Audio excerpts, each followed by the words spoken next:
भुसावळात तीर्थयात्रेला गेलेल्या बंगाळे यांच्या बंद घरावर डल्ला. शिव कॉलनीतील घटना. भुसावळ शहरातील शिव कॉलनी भागातील रहिवासी प्रमोद बंगाळे यांच्या बंद घराचे कुलूप तोडून अज्ञात चोरट्यांनी घरफोडी केल्याची घटना सोमवार दिनांक 15 जून रोजी सकाळी 11 वाजेच्या सुमारास उघडकीस आली. घर मालक तीर्थयात्रेसाठी गेले असताना चोरट्यांनी या बंद घराला लक्ष्य केले.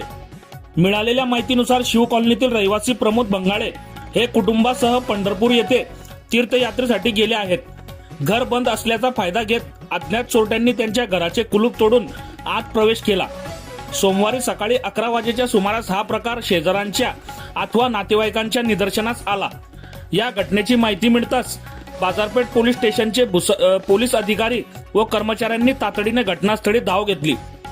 पोलिसांनी घराची पाहणी केली असता चोरट्यांनी घरातील कपाटांचे लॉक तोडून आतील सर्व सामान अस्तव्यस्त फेकून दिल्याचे दिसून आले. चोरट्यांनी नेमका किती ऐवज लंपास केला याची माहिती घरमालक परत आल्यानंतरच स्पष्ट होणार आहे.